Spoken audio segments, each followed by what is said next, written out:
Hello, good evening. You're about to see the next District Parent Coordinating Council meeting that took place on December 7th. And I just want to take a moment to tell you a little bit more about the District Parent Coordinating Council. The main reason for its existence is to help ensure that parents participate with the district in a partnership on behalf of our kids. You can't just have parents, you can't just have district personnel. It's all of our kids together and the whole community together, which makes education successful.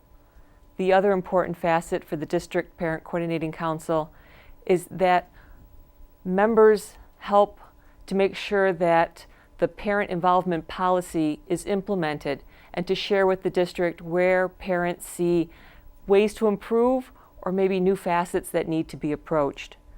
I've been involved now with the District Parent Coordinating Council since my son first started at Buffalo Public Schools back in 1999. I've been a parent representative through the District Council, and the last 6 years I've been a council representative as your corresponding secretary. My name is Kim Wallach, and hopefully I've done a good job getting mailings to you and reminders in regards to the DPCC meetings, but please feel free to let me know. We're always looking for ways to improve. Hopefully parents are receiving information about the DPCC meetings through things like Connect Ed, but the other piece I want to make sure you know of is that there are parent facilitators and parent representatives at every school in the district. So speaking back on that partnership piece, if you don't know who your representative is or who your facilitator is at your school, it's really a point that parents want to talk to staff members or principals to say, who is my facilitator?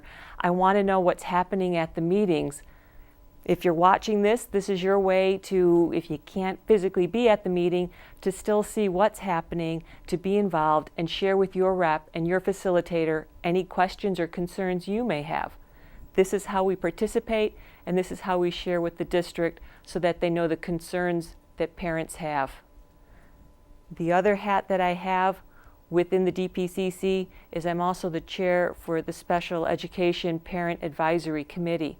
And that's a group of parents whose children are involved with the Committee for Special Education to find out what supports are available for our children and also to help parents so that they're able to navigate the special education system and get the supports they feel their child needs so that they do well in school. Again, the whole point of the District Parent Coordinating Council is for the whole community, parents, and also district personnel to work together so our children have the very best education possible. So I hope you enjoy the next hour that you're going to see. Actually, I think this is 2 hours that you're going to see. And I will speak with you again at the end with some other messages. Thank you.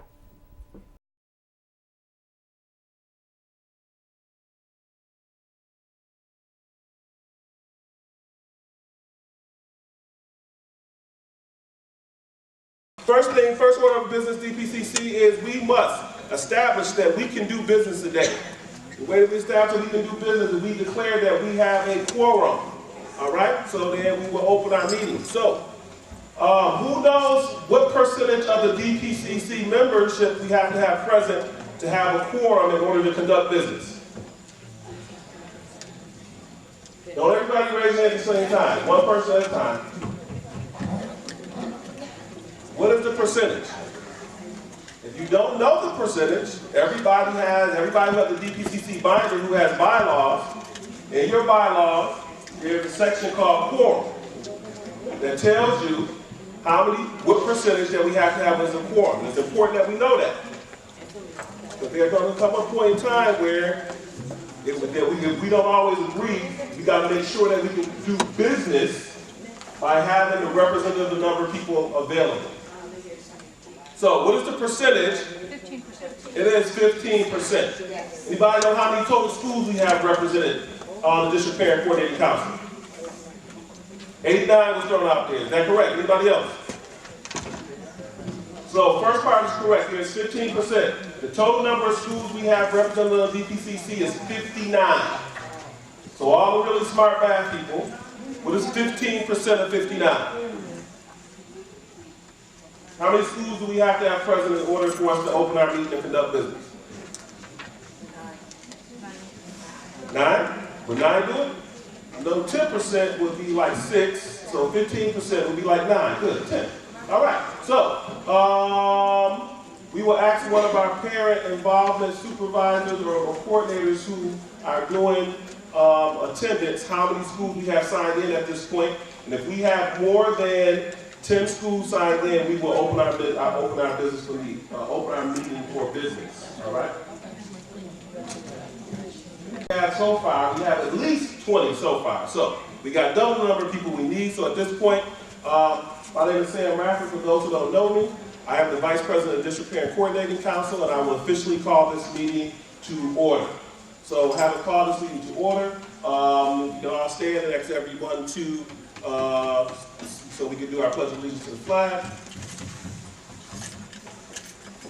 Flag of the United States of America, to the republic for which it stands, one nation, under God, indivisible, with liberty and justice for all. Thank you. All right, the next item on our agenda will be agenda consideration. Anybody know what agenda consideration is? Thank you. Well, agenda consideration. Is this the part where we get to bring up issues that we might want to discuss but don't appear on the written agenda? That's exactly the point. And this is a very, very important part because we talked about it in the last meeting because we forgot to do it in the last meeting, so we don't want to do that again. Agenda consideration is everybody should have an agenda in front of you. In the event that there's something that you think as a parent that is important to discuss, it is not on the agenda, this is your opportunity to add it to the agenda. Now, I don't mean for sure it will be, but what we'll do is we'll put it on the floor for agenda consideration. If there's not no area to talk about it already, we will put it to the floor for a vote, and if the parents want to discuss it tonight, we'll add it to the agenda at the appropriate place, and we will talk about it at that point. So, and it's very important that as DPCC reps and PTO presidents, that you give parents an opportunity to do agenda consideration in meetings, and it's not just executive committee that's developing an agenda. All right, so the floor is open for agenda consideration. Anybody want to add anything to the agenda that they do not see on the agenda that they want to discuss tonight? All right, Well, report cards just came out, and I had heard from a couple of parents who were concerned about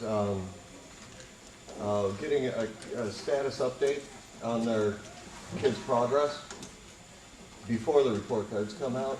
There's the one update that's given but doesn't really give any details. Like a progress report? The progress report, right. I don't know if that's of concern to other folks, but it speaks to this issue of, you know, if we're all here for parent involvement, we kind of need the feedback as the year goes along. Another thing that was brought up was... Well, let's deal with that one first. Let me get that on the agenda so we can... So now, for discussion purposes now, because I know this is an issue because I got actually another parent called about this exact issue. So is that something y'all want to discuss? Let me just be clear. What is it that you want us as a collective body to do? You want us to bring in the chief academic officer and talk about it as a district policy, that all schools do progress reports? That's the kind of way you want to have, you want to introduce it as a discussion? Well, that was one of the things I was considering because it appears that all schools operate somewhat independently as they do this, and maybe it is something that would benefit the entire district if there was this. All right. That's assuming that it's not, you know what I'm saying, at this point. I mean, let me just poll, just a general poll before we take a vote on this. Is there any school here that you know for sure that you do not get progress reports during the school year? Raise your hand. So most schools already get progress reports. Right. But Yeah. the district policy, it would be nice to have that presented, because not all teachers give you any input. So sometimes you'll get a progress note and a scoring grade and a bad grade with no feedback as to why that should be. Okay, so what we do, what we're going to do is open the floor for agenda consideration. Item number one will be to have a discussion on inviting the district, the chief academic officer and or an appropriate district level representative to talk about a district policy on progress reports. All right? Can I get a motion to add to our agenda? We will probably put it after we do district reports. Add to our agenda number 5C to have a discussion on progress reports. Is there a motion to that effect? It's been moved. Say your school. Middle college. Middle college moves. Is there a second to the motion? Is it second by school 39? Okay, we got school 39. Any discussion on the motion? No further discussion. All in favor indicate by saying aye. Aye. Opposed? Hearing none, motion carries. So that item will be added to our agenda as 5C. 5C under district reports, we will talk about progress reports. Okay. Any agenda consideration going once? All right. Reverend Cruz. Yeah, this is a question. Unfortunately, I don't have the agenda. We have copies of the agenda at the front table if you need it. Right, but let me tell you my question. All right. We heard about committee meetings being more accessible, and I wanted to know, what had developed in terms of getting committee meetings more accessible, more in the local schools, and that's basically my question. It's on the agenda. It's on the agenda under old business under 3A number 1. So we'll discuss that there. Fabulous, and I heard the president on TV today talking about the workshops, and she said something about the parents funding the trip, but I would like for it to be discussed as far as all the fundraising that is being done for some parents who wouldn't have the means but have the time to go. That's my question. So your question is about fundraising for parents to go on trips, to go to workshops? Okay. Well, we just talked about that in Title I, that just happened before this, you know what I'm saying? But what we'll do is, that's something that can come up under the committee reports. We'll just discuss that under committee reports. Thank you. All right. Okay. Agenda consideration going twice. Did you have a second issue, Buck, that you wanted to add to it? No, that's fine. Okay. Agenda consideration going twice. Okay. Under agenda consideration also, there are 3 items that came up from parents. I don't see the parent who actually brought it to me, but there are 3 items that came up that parents wanted to discuss at this meeting that we have added to the agenda. There's a resolution a parent wants to be discussed around Vivian Evans in her position on the board and coming here and speaking to us, and we'll talk about that at that point. The other one is an issue going on around the suspension, the suspension data, and then the last one is the issue around Campus West. So those are and then the state assessments, but we did get some sort of answer about state assessments. So those are items that we will discuss under our executive committee reports, and it's not on the agenda. That's just I'm announcing here. So agenda consideration going once, agenda consideration going twice, agenda consideration gone. All right, that is the agenda for today.